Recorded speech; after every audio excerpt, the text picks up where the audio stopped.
Donc, cette vidéo est pour expliquer ce qu'on peut faire avec Kaggle. On peut utiliser des données disponibles déjà dans la plateforme et faire des petites analyses avec des outils que l'on connaît bien, comme Panda. On peut aller déjà voir ce qu'il y a comme données disponibles. On pourrait aller chercher des jeux de données qui touchent, par exemple, la Covid. Donc, on pourrait utiliser ce jeu de données qui est en CSV. Donc voilà, on l'ajoute. Donc ça, maintenant, on a les données qui sont disponibles. On peut aller les regarder. Donc on peut consulter les données, voir ce qu'elle contient exactement comme information. On pourrait aller voir aussi s'il y a des données spatiales. En fait, j'aimerais avoir des données sur les pays du monde. Donc, je cherche country, coordinate, peut-être. Je vais utiliser ce jeu de données qui est en GeoJSON, ça peut être intéressant. Donc je l'ajoute. Donc je vais travailler sur ce jeu de données. Alors, déjà, on va essayer de lire un CSV. J'importe Panda. Donc, ce que l'on fait d'habitude. On lit un CSV. Donc, on va aller chercher le chemin du fichier qu'on veut lire. On va prendre ce fichier par exemple. On fait copy path.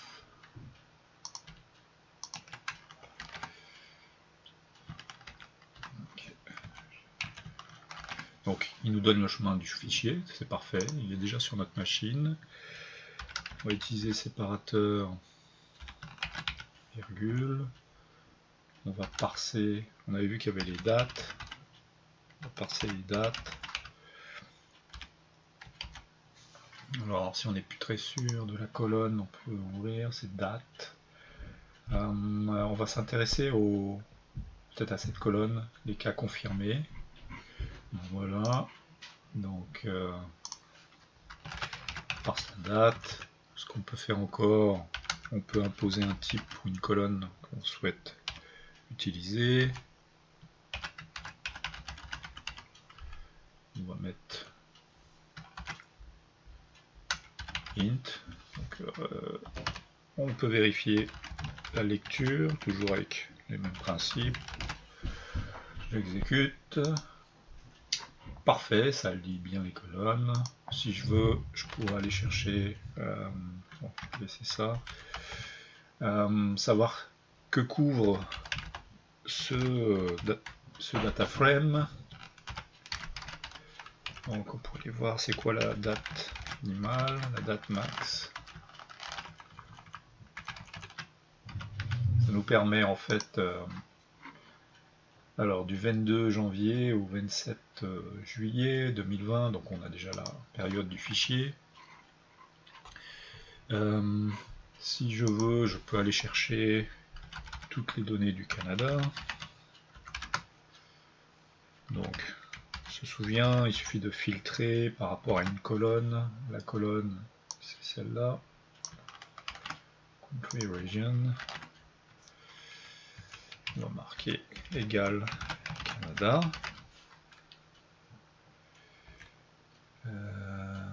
Donc ça, ce serait le jeu de données pour le Canada. Et on peut alors simplement vérifier si c'est bien ça. J'exécute mon code. Donc, ici, c'est les données du Canada, donc ça marche. On a les cas juste du Canada.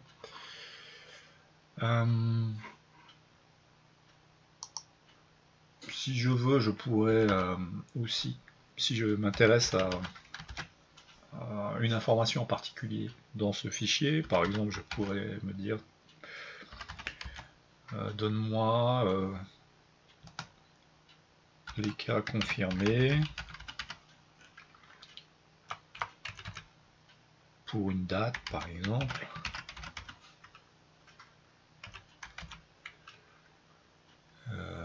Donc, les cas confirmé pour une date, disons en juin, 15 juin. Donc les cas confirmés, et donne-moi dans le monde la somme. Donc je peux aller chercher plein d'informations dans le dataset, il n'y a pas de problème. Donc, tout marche. J'ai mon jeu de données du Canada. Qu'est-ce que je pourrais faire? Je pourrais vouloir afficher la progression des cas confirmés. Donc ce qu'on va faire, on va utiliser Matplotlib avec Panda. Donc déjà on doit apporter Matplotlib, Matplotlib.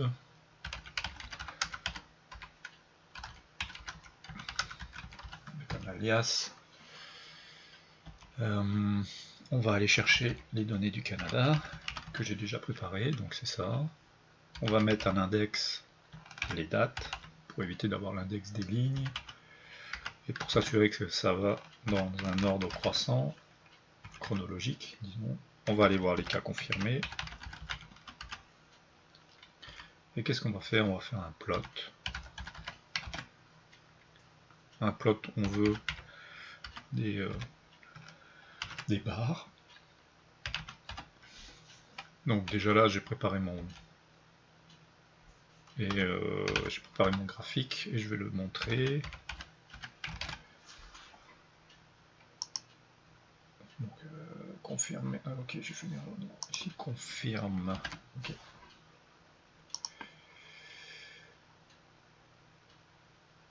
Ok, on voit la progression des cas confirmés, donc c'est parfait.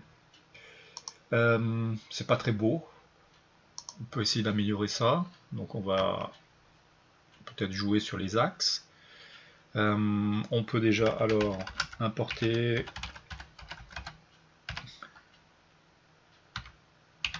une librairie qui permet d'ajuster les axes. On va alors peut-être configurer le graphique. Le mieux c'est de le déclarer. On va faire un subplot.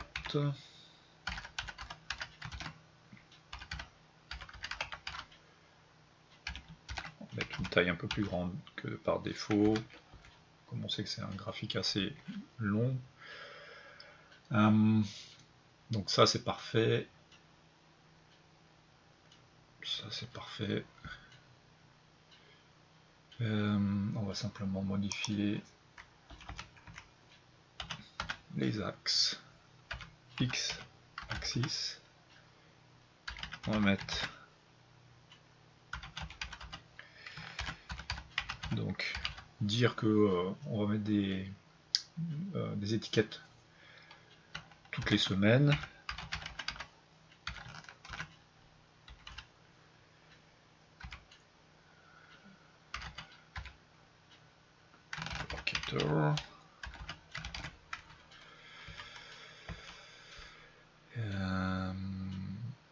Toutes les semaines, et puis on va mettre un format, on va simplifier aussi le label pour éviter d'avoir toutes avec l'année, quoi, puisqu'on sait que c'est la même année.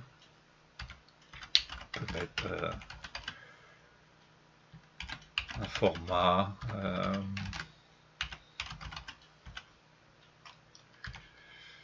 date formateur %B %D. Donc on va mettre quelque chose de bien plus simple. Voilà, donc on a un topographique plus grand et avec un peu moins d'étiquettes. Ça nous permet de voir la progression dans le temps et de pouvoir avoir une idée d'une journée en particulier. Donc ça marche. Donc le graphique est un peu plus beau. Donc on a la possibilité directement depuis Panda de faire une analyse, de faire nos extractions. Et bien sûr, à partir des extractions, on peut faire des plots sur une colonne en particulier. Donc c'est ce qu'on a fait ici, on a modifié le graphique. Ce qui pourrait être intéressant, sachant que notre fichier CSV dispose de données du monde, ben on pourrait afficher nos données sur la carte. Alors pour ce faire, on peut utiliser Folium, c'est peut-être une librairie assez simple. On aura besoin de JSON pour lire le fichier GeoJSON. Pour expliquer le principe, on peut donc faire un petit code qui va simplement mettre une couleur sur un pays, et après on va ajuster les choses. Donc déjà, on va ouvrir le fichier JSON des pays. Donc c'est lui, donc on va prendre le chemin. Voilà. On va lui dire que c'est notre GeoJSON. GeoJSON. Et qu'est-ce qu'on va dire? On va créer notre carte. Donc notre carte, ça va être une Folium. .GeoJSON, parce que c'est les données qu'on va lire. On va lui dire d'utiliser country GeoJSON, qui est le fichier avec les pays. On peut lui mettre un nom.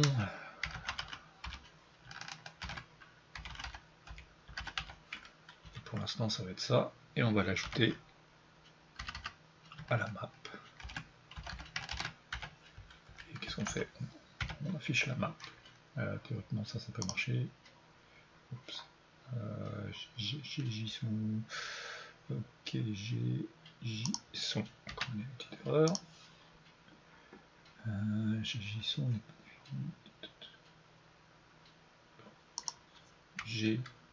JSON. Okay.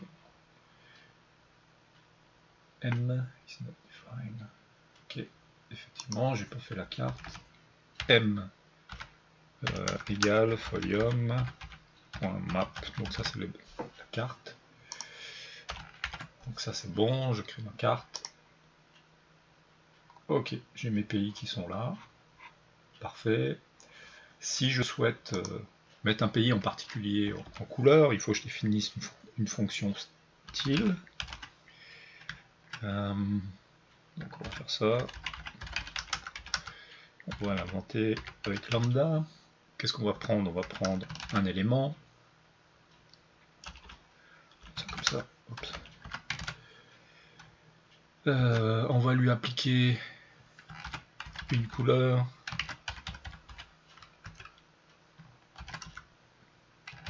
En l'occurrence,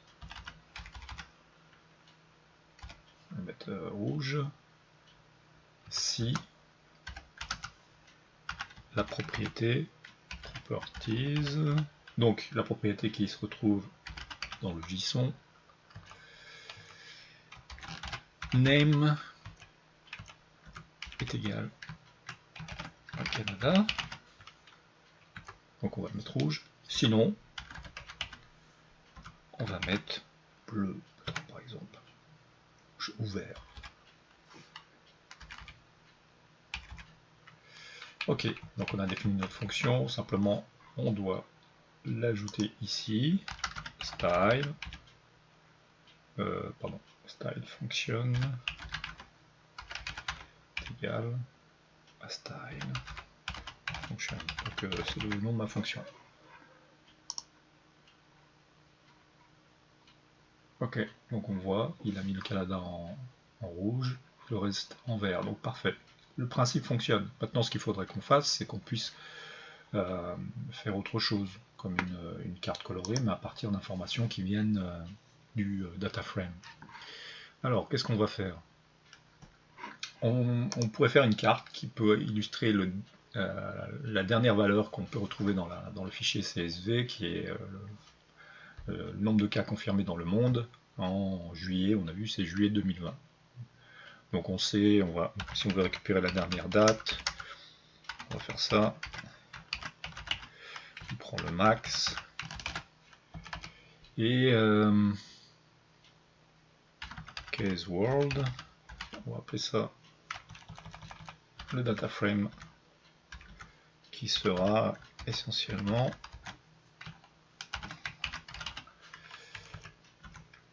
l'extraction les données, les dernières données qu'on peut retrouver. Pour vérifier, on peut afficher caseWorld, casesworld.head. Donc on pourrait avoir une information. Donc on a bien tous les pays, et la date, comme j'ai dit, c'est le 27 juillet 2020, donc c'est parfait. Donc notre data frame est prêt. On peut alors essayer de réaliser une carte, mais cette fois-ci on va réaliser une carte, ce qu'on appelle chloroplet. Donc on va faire avec un folium. On va créer la carte. On va marquer map. Créer une carte vide qu'on voudra afficher à la fin. Alors, qu'est-ce qu'elle va avoir cette carte? Alors, on peut utiliser le principe de Folium pour afficher une carte colorée à partir de données donc GeoJSON. Je vais voir si j'ai pas chargé celui-ci. On va prendre lui. Ce sera quitte de le recharger. Ok, c'est ici. Donc je prends ça. Notre couche, donc c'est les pays. Et nos données, c'est celles qu'on a calculées ici. C'est case world. Donc c'est les données du monde. Qu'est-ce qu'on va faire pour la carte? On va utiliser deux colonnes. Les pays, on a besoin de ça. Et on a besoin les cas confirmés. Voilà, c'est cette carte, c'est cet indicateur qu'on va afficher. Alors maintenant, il faudrait spécifier comment on va pouvoir lier le GeoJSON au CSV. On va utiliser une clé, ni plus ni moins. Et la clé, ça va être pour chaque entité la propriété name. On peut définir une échelle colorée. Alors il y a des échelles qui sont déjà définies comme des jaunes ou verts. Donc on peut mettre une opacité si on le souhaite pour les remplissages et pour les lignes aussi, si on veut que ça soit qu'on voit le fond finalement. Théoriquement ça peut marcher si j'exécute. Ok, ça marche. Ce qu'on voit, c'est qu'il y a certains pays où on n'a pas pu trouver une clé. Notamment si on regarde les États-Unis. Alors, ce qu'il faut savoir, c'est que dans le fichier CSV, c'est marqué US, et dans le fichier GeoJSON, c'est marqué en fait United States of America, donc on n'a pas la même correspondance, donc c'est délicat. Ce que l'on pourrait faire, c'est ni plus ni moins essayer de corriger notre data frame ici. C'est une manière de faire. On va aller chercher en fait toutes les lignes où le pays est égal à US. On va aller chercher la colonne. Et qu'est-ce qu'on va lui mettre? On va lui mettre ce que l'on attend. C'est essentiellement United States of America. C'est ça. On peut faire la correction et on applique notre rendu. Voilà, donc on arrive à mapper maintenant les États-Unis. Donc il faudrait faire ça pour chaque pays. C'est possible que des pays n'ont pas de correspondance, on n'arrive pas à trouver de correspondance, mais en l'occurrence on pourrait aller voir ces différents pays. Certainement le nom n'est pas tout à fait le même ou c'est pas la même norme. Mais avec Kaggle et puis avec le principe de Jupyter Notebook, on peut faire des analyses à partir de Panda, de datasets que l'on peut trouver sur Kaggle. On peut faire des graphiques et bien sûr faire des cartes assez facilement. Voilà.